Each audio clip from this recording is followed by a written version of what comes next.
an Englishman, a Frenchman, and a Cypriot. They're facing a firing squad. And they ask their last wishes.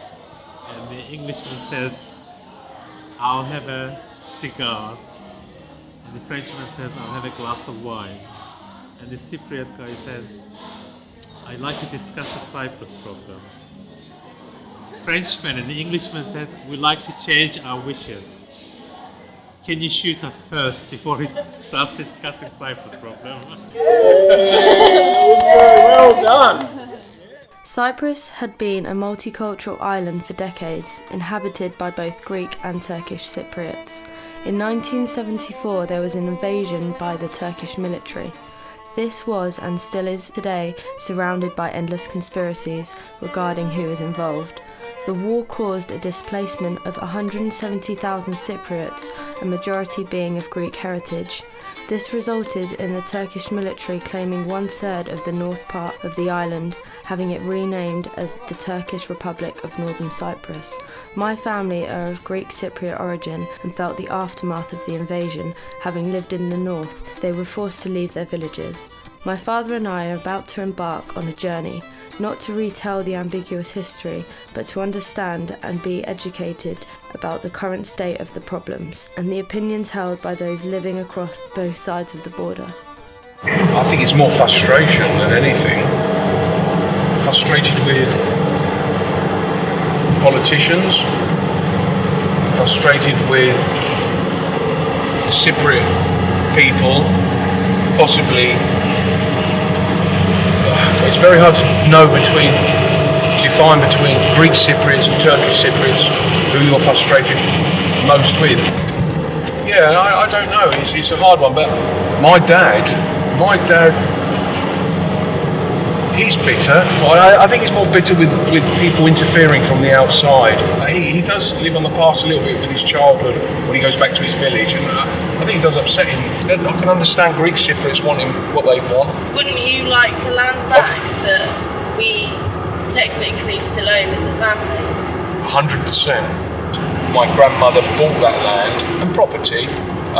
She worked hard for it. So yeah, for sure I feel that we deserve to have that land. Yeah, I'm a bit angry sometimes. Are you angry with Turkish Cypriots? Don't know until I get over here and speak to Turkish Cypriots, because I would hope I'm not. Do you not think that they'll be very similar, considering that the cultures are very similar? I've always been told they're not similar to us, so it's all new to me. But I don't really know what Turkish Cypriots are going to say, because I don't really know Turkish Cypriots in Cyprus. It's a bit alien to me, to the way they think, but I'm very open to hear what they have to say. Would you ever go to Turkey on a holiday? Would you spend money there? Would you feel guilty? Would you enjoy yourself? Would I go to Turkey? Do you know what? It's in a stupid way. I feel reluctant to go. I don't know. No, it does put a bit of a funny taste in my mouth if someone said to me, "You've got to go to Turkey on holiday." Maybe I'm so, I don't know, more ignorant than I thought I was. So we're coming up to what is the Turkish flag on the mountain. Looking at that right now, what does that make you feel? It makes me feel, for the Turkish Cypriots, is that necessary? I would love it if they took it down, and I would feel if they did, that would be a mark of respect, but I can't see it happening. Day 1, joined by our close family friend Nicola Bridger, we went across the border to a local Turkish Cypriot restaurant where we spoke to the owners about their opinions and those of their family.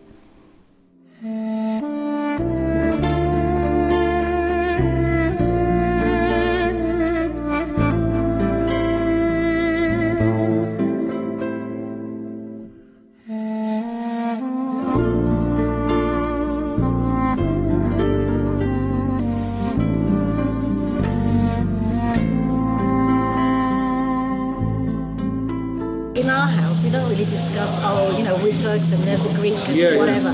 or religion. These conversations never come up. You know, we talk about everything else, not because we don't want to, because it's not an issue. You know, I mean, actually, the only time is probably when Inish, a couple of years ago, I think they were doing some kind of a project in the school. The two Turkish girls said, I'm Muslim. The Egyptian girl said, I'm Muslim. The Greek girl said, you know, we're Greek Orthodox. And then they said to Inish, what are you? And she didn't know. She came home and she said to me, Mum, she said to me, what am I? I said to her, when you come to a certain age, I said to her, you decide, you can be whatever you want. Same in ours as well. I mean, Yeah. they were baptised Greek Orthodox just from tradition rather than because we really believe in it. Yeah, exactly. But it's always been open. It's always been, you know, whatever you want to be, you can be. It was only later on that I did my own research and thought, okay, so it's not as black and white as you know, you grow up believing as well. And there's so much more to it. I don't feel as passionately as I thought I did when I was younger, maybe, about the Cyprus situation. Because you meet people who are in the same situation or have been either wherever. And then I think when you start to get to know people on an individual basis, then you know, you think, well, actually, you know, I like that person, whether they're this or that. That's perhaps the only way you get a solution is if people stop and think about the similarities between the two cultures rather than the differences. Most people tend to sort of be blinkered about, oh, our way is the best way, and that's the biggest problem, isn't it? Believe me, anything that happens on that side happens on this side. Exactly the same. But it's such a big step for a lot of people to understand that they need to just forget the past, really, and start moving forward and looking forward and being more open-minded to everything. It's mainly the property issue, actually. That's the biggest thing. And you can understand it to a degree, but I get a bit, I'll become a bit intolerant to it. I tend to say, move on. Yeah, that's how I... Sorry. I think, you know, I mean, you can go on about the same subject forever. Next, we met a journalist living and working within Northern Cyprus. I think they actually go really well, Greeks and Turks. They do. Well, my because dad... they're different in some ways, but they similarities. They can complement each other. I think everybody needs to understand their other people's rights as well. Everybody's very aware of their own rights and how their own rights are being usurped. And through understanding those similar experiences, they then stop the hatred, really, until people start saying, well, hang on a minute. In order to move forward, we've got to draw a line under this, and we've got to say, yes, all these things happened, everything happened, and we have to admit on both sides the things that went wrong. And we've got to apologise. And apologise and start to move forward, Our leaders apologise. It seemed as though today really opened up my father's mind, as not only was our day educational, but also filled with hope and positivity. We were talking and agreeing about the situation which we had struggled to do in the past.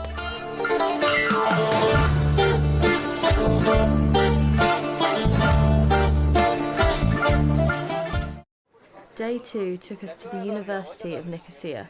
Here we met with Mike Haji Michali, a lecturer and a musician. The problem really is you know, we're in a situation where we think we're the unique case. You know, there's no place like it, and no one else has been through what we've been through. But there's wars going on in the world every single day of the week, and people are suffering every single day of the week. And some of those people have moved on. Some of those people have stayed as they were. We're not the only people on this earth that have lost land. At some point, you do have to move on, and people on both sides are lost in the conflict.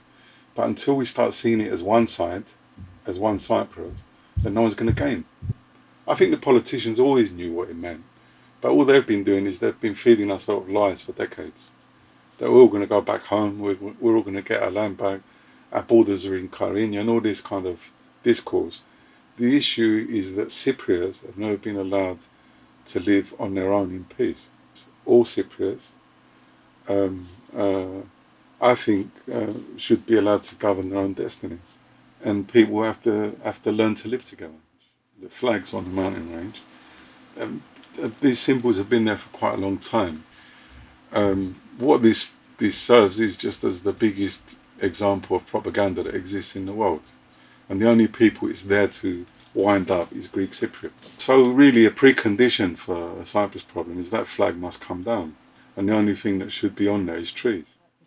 I've done a lot of gigs, you know, with people from all over Cyprus. Like where there's say like a concert for peace, I don't care where that concert is in Cyprus, I'll go and do it. Living here for so long, a lot of my stuff has been influenced by the context of Cyprus, the Cyprus problem. Really all we're trying to do is, because there's a lot more people like me, I think, all we're trying to do is contribute to this struggle for the freedom of our country. Diversity Arts Festival is organised through the Centre for Intercultural Studies, and it's a festival that brings out the diversity that exists in modern Cypriot society. And very rarely do you see a music concert with diversity on the stage, with people just accepting the fact that music is different, that different people have got different things to say. So different sounds, different genres coming together as one. Special request to Daddy Neck and the Maka Junior sound system. This one's about the freedom and the liberation of I and I. Day 3. Our final day consisted of our real journey.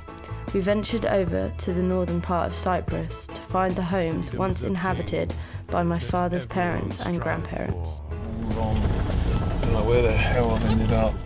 We felt as though it was time to ask the locals for their help. After being dismissed at the first hurdle, our second attempt set us back on the road. It does make you think when you see mosques going up that this side, the Turkish Cypriot side, have accepted the fact that this is theirs now and that's it. Should they be holding back a little bit and waiting to see what the result's going to be? But obviously not. You know, they're thinking more forward in a way than the Greek Cypriots. So maybe this Greek Cypriots, it's true, maybe they are left behind. Off we went to carry out our journey to Galusa to find the house that was lived in by my grandmother's father. I think it's one of these on the right hand side. Might be.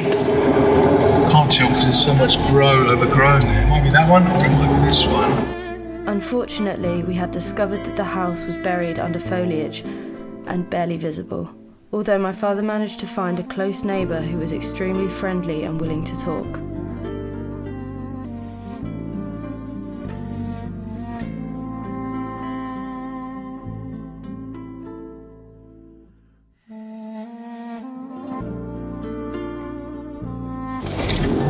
No, he just told me to. Who was he?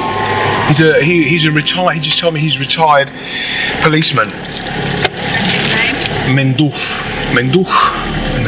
Does he live at the house? He lives at this house here, but Al Bapu's house was that one. His mother and father used to live in it, and I was trying to explain about you, what you're up to, and he said in Greek, wait 1 minute and just park your car and bring it over here, and we'll come inside and at the back and we'll have a chat.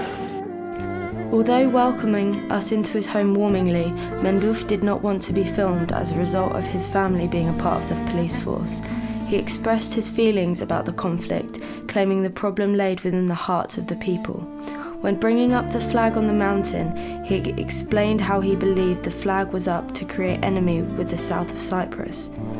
He further questioned why the Greek Cypriots hadn't done the same, although stated that, when we are friends, the flag must be taken down. Mendouh believes both sides should come together in time, Cyprus being a multicultural country where the education system adjusts so the school curriculum involves learning Greek, English and Turkish. Next was our journey to Eftagomi to find the house that my grandfather once lived in. And here you're going to come up to the Greek church on your left, and then directly opposite is a mosque. Now there's the mosque there, the old church here. I remember this as a child when I came. When I was staying for a while. What do you think about that? Do you think they should have kept the church? Well, they're all like that, aren't they? All the churches are like that. And I remember as a kid walking down here. But I've got to find now my grandparents' house.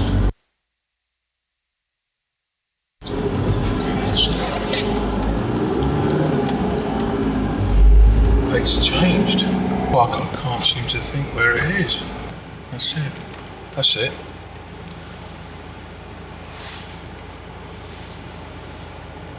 Do we get out? That's it. No, someone coming. Okay. Yeah, that is it. But it's been mullered. That is it. Yeah, because this is Does she not want us to go? No. I'll keep the thing down. See that, like the mountain area there, the sea there. Yeah. I remember as a kid I used to climb up the back there, and then this used to be empty land here.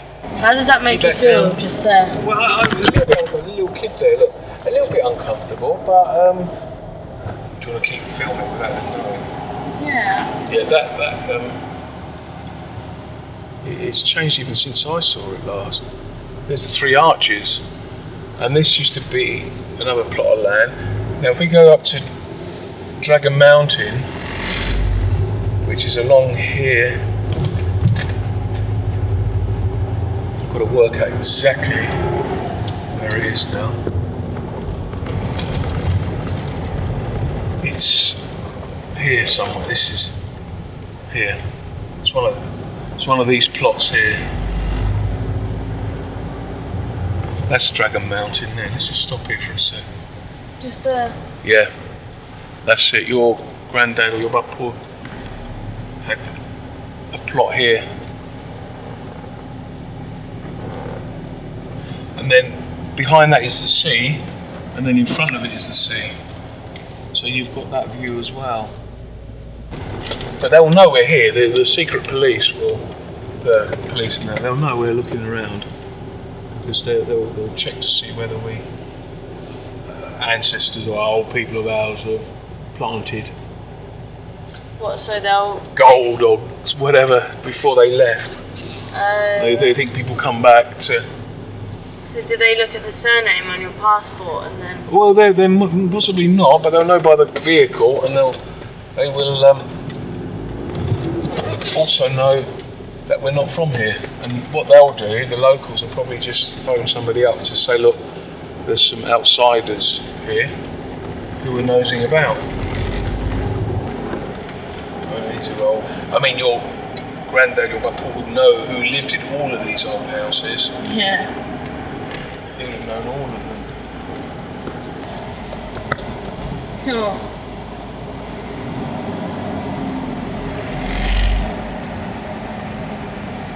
But for years and years and years, this just hasn't changed. No. I mean, obviously you've got elements of development, but Just pockets.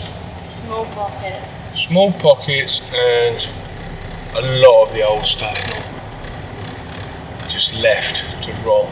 Γιατί σπουδάζει η κόρη μου και να πάει πίσω Αγγλία. Είμαστε από την Αγγλία εμείς.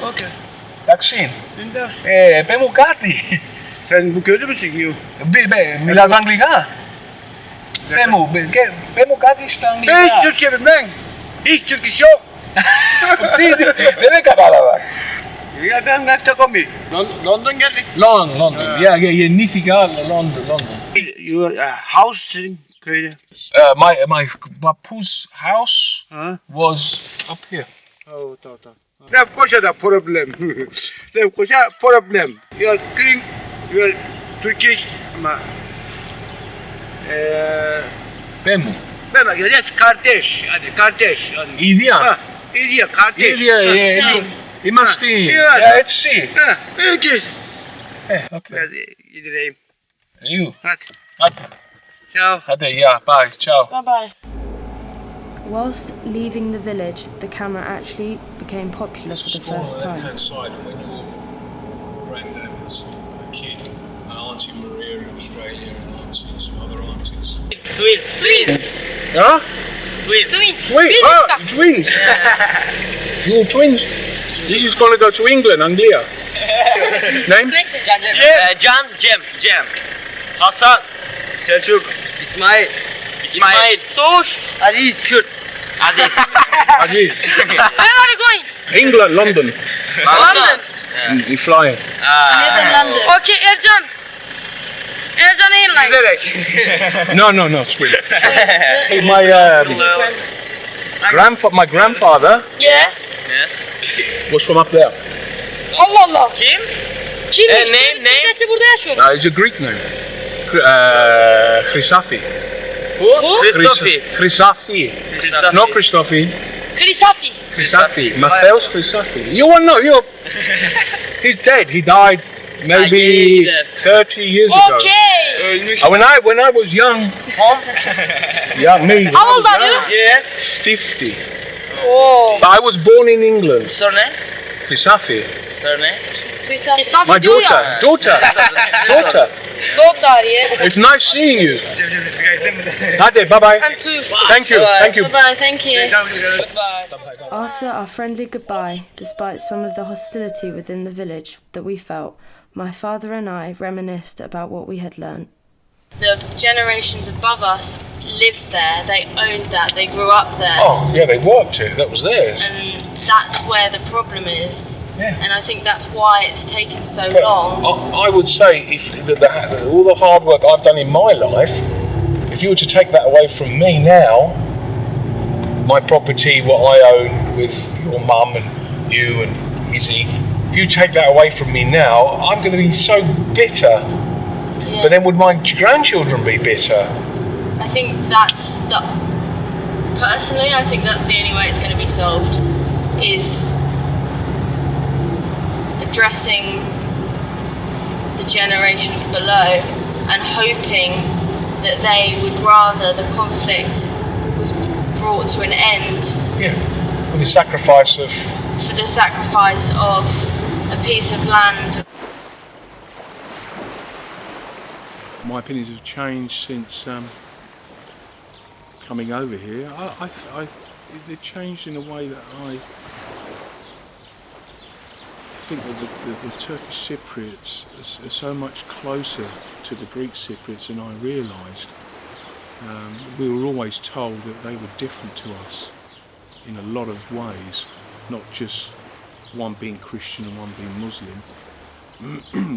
We always felt that they were, and the church as well, kind of made us feel that they were inferior to us. And they're not, they're exactly the same, to be honest. They want peace as much as us. I think the people are ready since we've been here. I think both sides, maybe 90% of the people. If you would have asked me to give up the land before we arrived here, I probably would have been quite hesitant and thought, don't know. Hard question, hard answer. But now, visiting the people that we have and spoken to them, again both sides, but predominantly Turkish Cypriots that we've been, I would say yes. It's difficult again because those people that are bitter towards the conflict may have lost relatives, very, very close relatives, and not just land. I didn't go through that, but I would like to think they could come round slowly, but that's going to be very, very difficult to convince them. Well, I think the next step was, today is Monday. Yesterday were very important elections in Turkey, or the Turkish Cypriot side, and it seems the right person has got in who wants to open up the borders and go forward, step forward. So I think this is the time now is to take that chance and go for it. And I think if we miss it, it could be another 40 years. Opening up my mind and listening to Turkish Cypriots and agreeing with them as well, and being on like a parallel with them. That's kind of, it's like an education, yeah. It's educated me that there's no difference between the two, apart from one's a Christian and one's a Muslim. You'll be surprised if you go over to the other side and meet the people we had contact with, how indifferent we are. We really are the same. We are all Cypriots. The last question I asked was in regards to not the Greeks and the Turkish, but mine and his relationship. I think our relationship has changed for the better because I think we're both on the same on the wavelength, because we seem to agree with a lot.